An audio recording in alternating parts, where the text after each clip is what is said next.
사랑에 관한 이야기들은 굉장히 넘쳐납니다. 여러분들이 알고 있는 유행가라든지 노래에 사랑이라는 단어가 거의 빠지지 않습니다. 사랑은 우리에게 있어서 굉장히 가까운 곳에 있고 친근한 것이 사랑이라는 말입니다. 교회 이름 중에 사랑 들어간 교회가 굉장히 많습니다. 우리 교회 이름도 사랑의 동산교회입니다. 사랑은 우리에게 있어서 굉장히 중요한 거고 우리 관계를 만들어가는 데 있어서 사랑이라는 것 때문에 우리의 아름다운 관계들이 만들어가게 되는 겁니다. 2차 세계대전 중에서 필리핀 근처 해상에서 진짜 있었던 실화라고 합니다.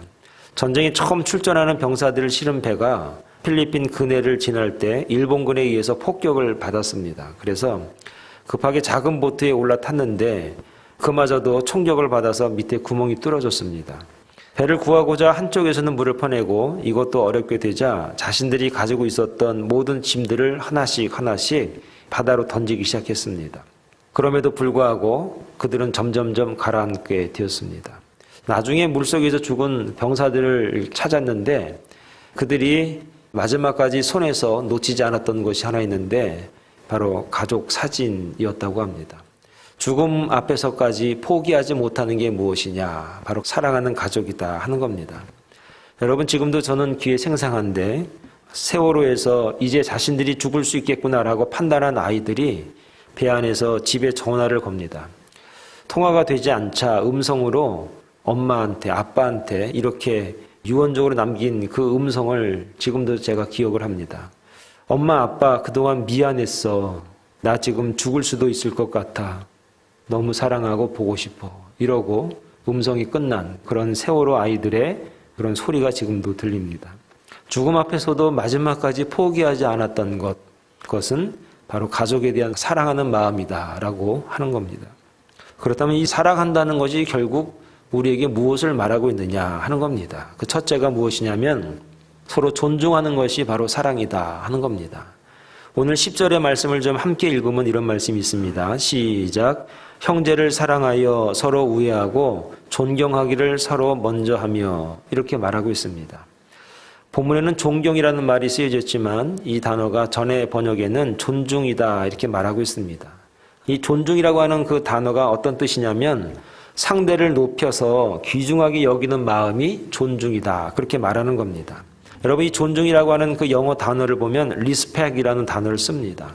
근데 이 리스펙이라고 하는 그 단어가 라틴어에 보면은 리스펙투스라는 단어에서 이 리스펙이라는 단어가 이렇게 올라왔는데 여러분 리라는 말이 무엇이죠? 다시라는 뜻입니다. 다시 보다 하는 단어가 이 존중이라는 단어입니다. 누군가를 유심히 보고 진지하게 돌아보면 무심코 지나쳤던 그의 형편과 입장을 이해할 수 있게 되는 게 존중이라는 뜻입니다. 여러분 존중을 우리가 어떻게 이해할 수 있을까? 이런 이야기를 여러분들에게 한번 들려주고 싶습니다. 나이 든 부부가 결혼 30년을 맞이해서 치킨집에 갔습니다.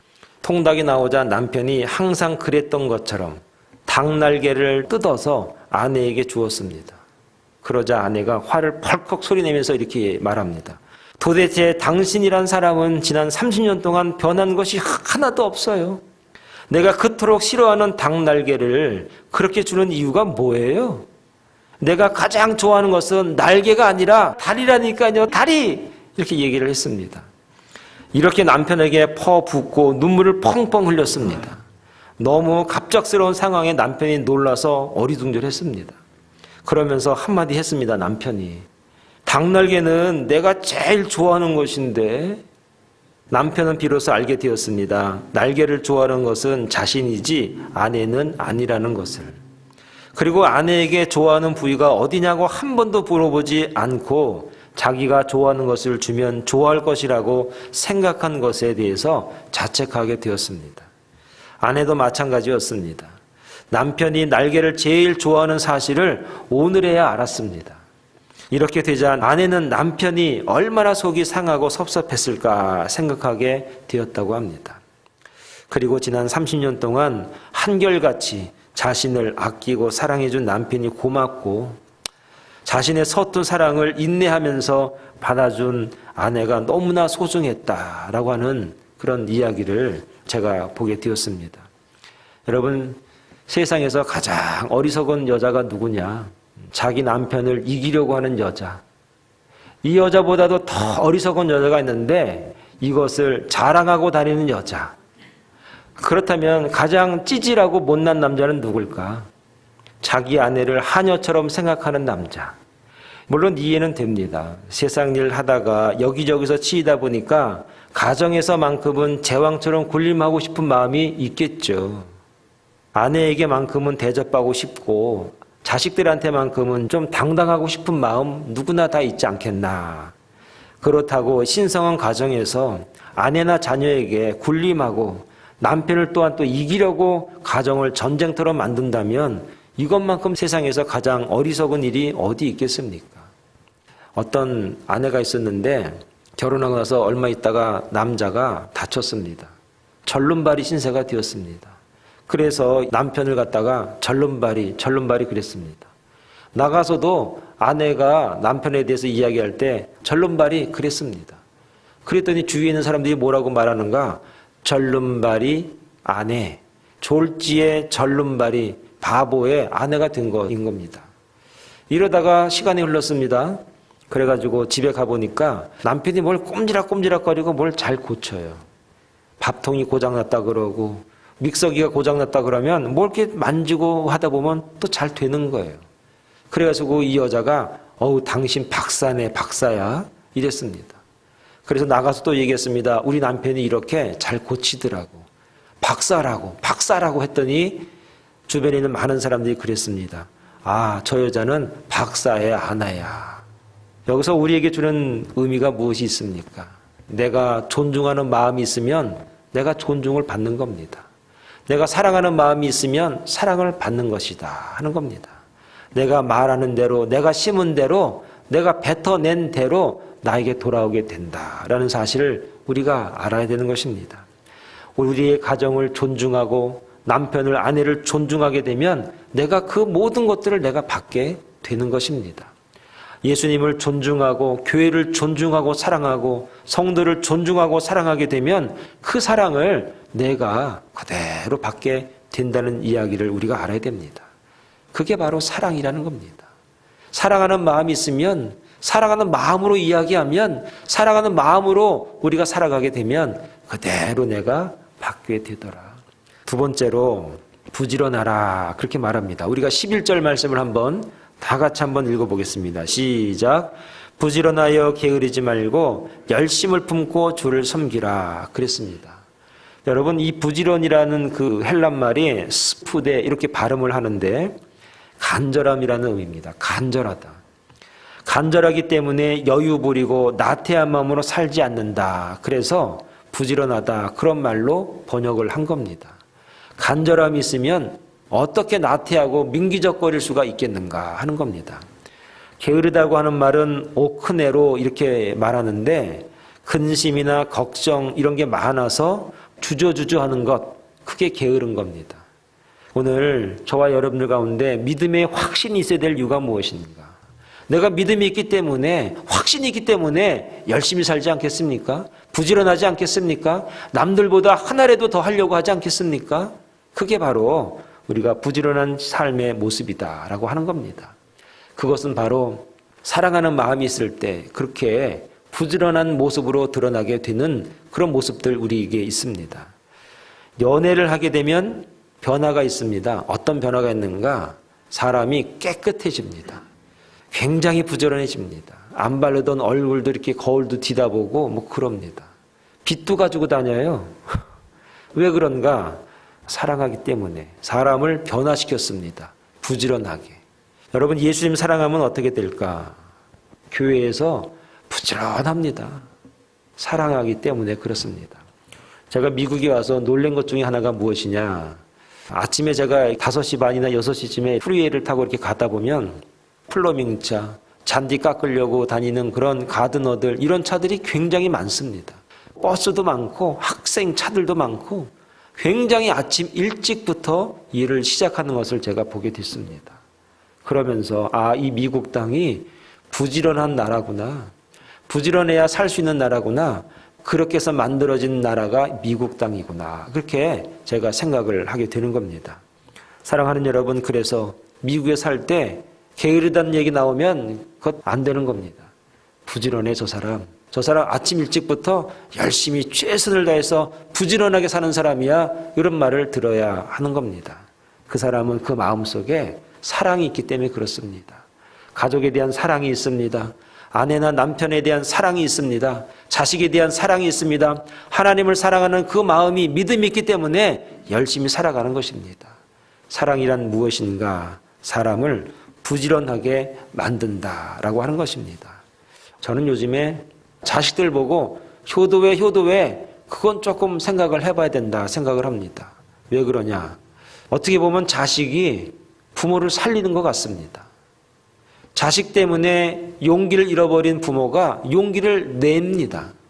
자식 때문에 소망이 없었던 그 부모가 용기를 갖고 소망을 갖고 다시 한번 살아가게 되는 것 같습니다.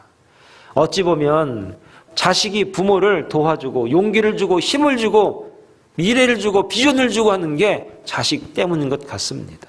그래서 도리어 요즘에는 부모가 자식에게 효도해야 되는 게 아닌가라는 생각을 하게 됩니다. 사랑이라고 하는 것은 상대를 존중하는 겁니다. 그래서 이 땅에서 승리하는 삶을 살아가는 것이다라고 하는 겁니다.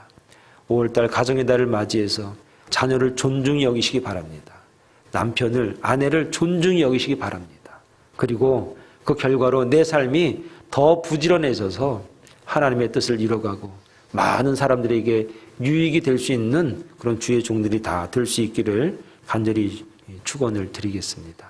세 번째로 쓸 것을 공급하는 자가 사랑을 아는 자다. 13절 말씀을 한번 다 같이 한번 읽어보도록 하겠습니다. 13절 시작. 성도들의 쓸 것을 공급하며 손 대접하기를 힘쓰라. 손이라고 하는 게 뭡니까? 객이란 뜻입니다. 손님이란 뜻입니다. 나그네라는 뜻입니다. 대접하기를이라는 그 헬란말을 찾아보니까 필록세니아 이렇게 얘기합니다. 앞에 이 필이라고 하는 그 단어가 무슨 의미냐면 필로소피아 이러면은 지혜를 살아가는 사람들 이런 얘기입니다. 이 필이라는 얘기가 사랑이라는 뜻입니다. 그러니까 이 쓸 것을 공급한다, 손 대접한다 이 말이 무엇이냐면은 사랑을 준다 그런 뜻입니다. 사랑을 주는 사람, 사랑을 가지고 나누어 주는 사람, 그 사람을 오늘 손 대접하는 자다라고 하는 겁니다. 사랑이 있어야 대접합니다. 여러분 대접할 때 사랑이 있는 것과 없는 것의 차이는 사람을 굉장히 차원 다르게 만듭니다. 정성이 있고 사랑이 있는 음식이나 그런 대접을 잘 받으면 소화가 잘 됩니다. 그러나 융성하게 대접은 받았으나 그냥 사랑이 빠져버린 대접은 밤에 굉장히 힘듭니다. 사랑이라고 하는 것은 모든 것을 녹여버립니다. 사랑은 능력과 힘이고 모든 사물을 변화시키는 역사가 사랑인 것입니다. 사랑은 바로 우리에게 있어서 안 되는 것을 되게 하는 능력을 가지고 있습니다. 여러분, 손님을 대접하는 것 우리와 관계가 없는 것 같습니다. 형제를 대접하는 것 우리와 관계가 없는 것 같습니다. 이스라엘 백성들이 출애굽하고 난 다음에 하나님으로부터 대접을 융성하게 받았습니다. 일하지 않았습니다. 옷도 헤어지지 않았습니다. 덥지도 않았습니다. 춥지도 않았습니다. 먹을 것이 아침에 일어나게 되면은 들판에 쫙 깔려 있었습니다. 얼마나 융성한 대접을 그들이 광야에서 받았는지 모릅니다. 그래서 이스라엘은 지나가는 사람, 대접을 받고자 하는 사람을 대접하지 않으면 그것은 하나님의 사랑을 모르는 겁니다. 강도 맞은 사람을 지나쳐버렸던 유대인들이 있었습니다. 그들이 왜 질책의 대상이 되냐면 사랑하는 마음, 대접하는 마음 그들이 저버렸기 때문인 것입니다.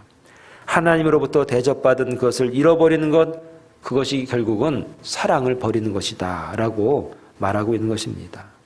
오늘 저와 여러분들에게 있어서 사랑하는 그 마음이 무엇입니까? 어떻게 여러분들은 가정을 사랑하고 자녀를 사랑합니까?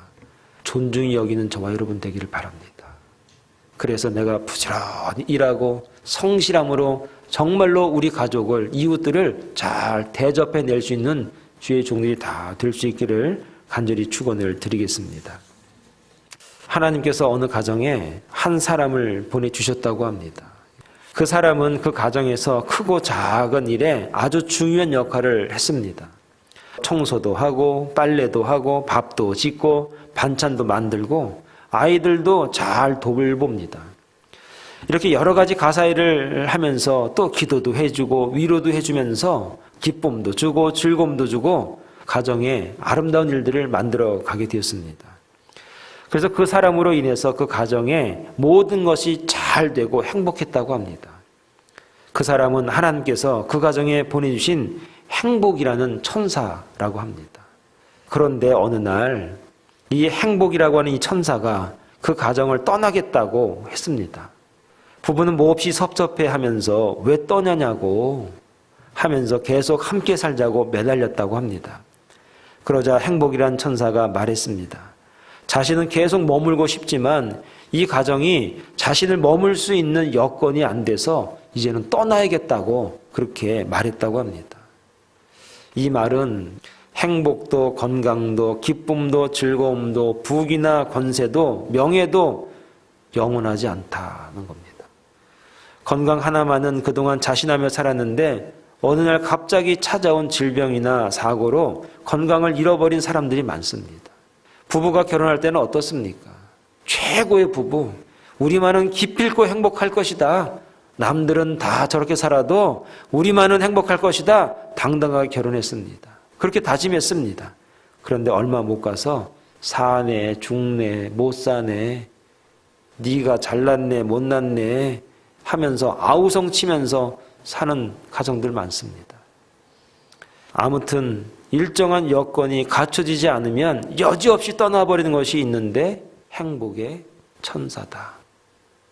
하지만 이를 반대로 생각하면 일정한 여건이 갖춰지면 계속 머물게 할 수 있는 거 아닌가? 여건이 갖춰지지 않아가지고 환경이 좋지 않아가지고 행복이 떠난다고 합니다. 그렇다면 환경을 만들어 놓으면 행복이 영원히 함께 할 수 있지 않습니까? 그 환경이 뭘까요? 서로 존중히 여기는 겁니다. 서로 리스펙하는 겁니다. 자세히 들여보면서 한 번 더 보면서 그 사람을, 내 아내를, 자녀들을 이해하는 겁니다. 서로 존중하는 겁니다. 그리고 부지런하게 살아가는 겁니다. 열심히 살아가는 겁니다. 나에게 맡겨진 일들을 위해서 최선을 다해서 열심히 살아가게 되는 겁니다. 그리고 사랑하는 마음으로 대접을 하는 겁니다. 여러분, 대접이라고 하는 것을 꼭 물질이나 음식이나 이런 것과 연결을 시키니까 대접이 힘든 겁니다. 말로 대접할 수 있습니다. 미소로 대접할 수 있습니다. 이야기하면서 상담하면서 대접할 수가 있습니다. 전화로 대접할 수가 있습니다. 카톡으로 대접할 수가 있습니다. 여러분의 미소 띤 얼굴로, 미소로 대접할 수가 있습니다.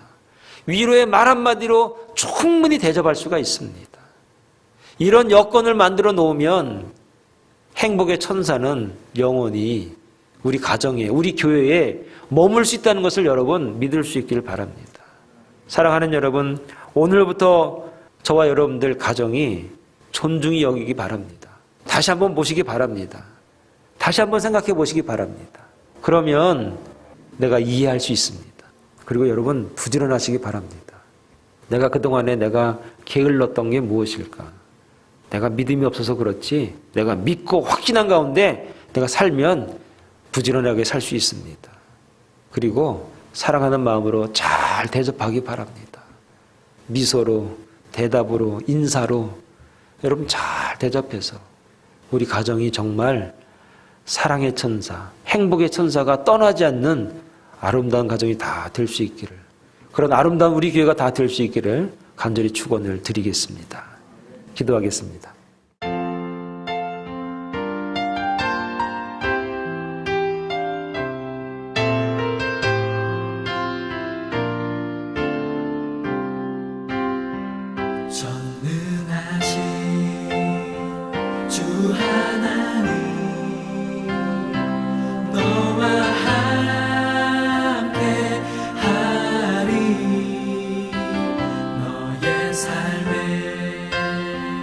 빛을 주시고 사랑으로 평안하게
기쁨의 노래를 듣게 돼.